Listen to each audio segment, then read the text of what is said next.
Hi again, this is Mike. Welcome to the second portfolio piece review video. This is another artwork by Pride St. Clair, and I think this is a great piece to review. This should be really useful for people because this image has a lot of great things going for it and a few very key things, a few key tweaks that can make this image drastically more impressive and professional. What this image really has going for it is it's a complete image. It's got an environment. It sets a very definite mood. It tells a bit of a story. It establishes the emotions and mindset of the characters that you see. And it basically fills a complete image very well. Nice use of color, nice use of form, and anyway, it's just quite a nice piece that could represent apart from a storyboard or cinematic scene for a game. So those are the good things it's got going for it. I really love the cool contrast between this very angry character who seems to be threatening this character that seems extremely calm and is not taking the situation, by the looks of it, far too seriously. So how can this image be improved? Well, the faces tell the story very well, and the general situation of what they're doing with their bodies tell the situation fairly well. But the really big issue, the real room for improvement here is the posture, and especially the posture of this angry character. And it's true for not only telling the story and conveying emotion, but also for general layout as well. So what I suggest for this image is to really get the entire body language and posture of this character to reinforce what he's doing. He's being aggressive. He's threatening this character. His body should not be so perfectly straight up and down. He should be leaning in aggressively, getting his body and especially his face closer.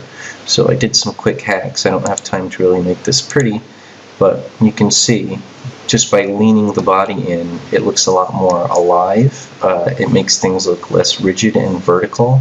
I don't know if you noticed, but this space right here seems kind of wasted and off balance with the other side of the image because it's so vertical, and it's really not, there's something there taking up the space, but it almost seems obligatory for the sake of taking space. Whereas once you get the angles to look more interesting, the space opens up more at the top and just feels a lot more like negative space that's naturally happening and creating lines that are reinforcing the direction of the movement. So it just looks a lot more dramatic and natural. It's conveying a lot more nice body language now. The next big step, obviously for contrast, he already had this cool thing going where this character is very cool and this character is very angry.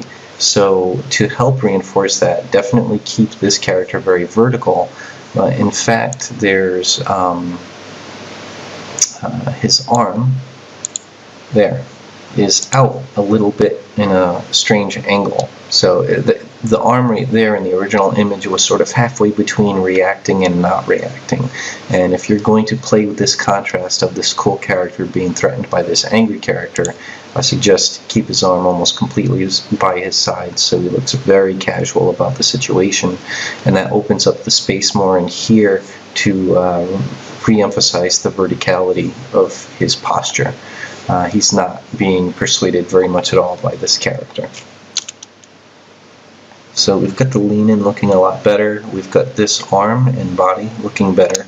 But there's still some things we can do to really draw attention to and emphasize exactly what's happening to reinforce this situation.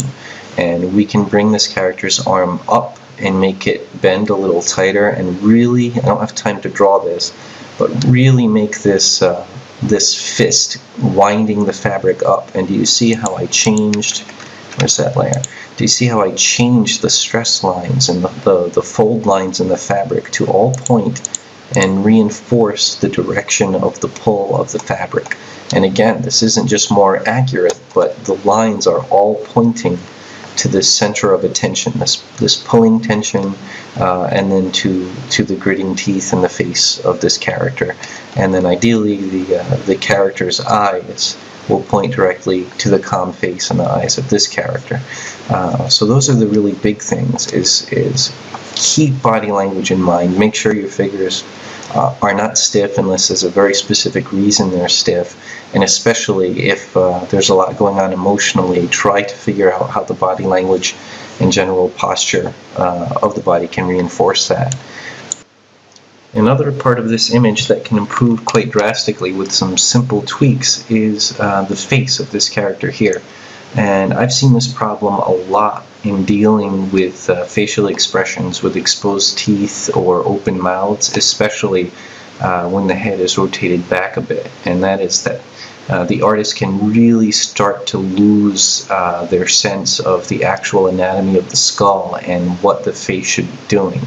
And in this case, what I'm talking about is this tendency or habit that artists have to keep everything sort of the same length as though they were drawing a calm face, and they end up with a very long face that starts to get to look like a horse face. So in this case, what I would recommend is keep in mind when someone is exposing their teeth, it's the top lip that moves out of the way to quite a bit. So this mouth should be quite a bit higher up, which is going to make a lot of room to bring the lip up here and not have to bring the chin so low. And that's going to allow us to also bring back some kind of jawline, because it just became, let me turn off this layer so you can see, it just became this sort of long, subtly curved line from the back of the ear to the chin. There's no real jawline anymore. So by paying attention to the fact that exposing the teeth requires the top lip moving up as well, and when someone is especially growling or screaming or something, their nose might crinkle up a bit too, so seem slightly shorter. So these are the ways to keep in mind the actual skeletal structure. You have the actual skull here, the top of it, the top teeth here, and then the jaw. So keep that in mind. Don't let yourself get carried away with stretching the face out just to make room for teeth and then chin and jaw. Make sure everything fits the way it's supposed to.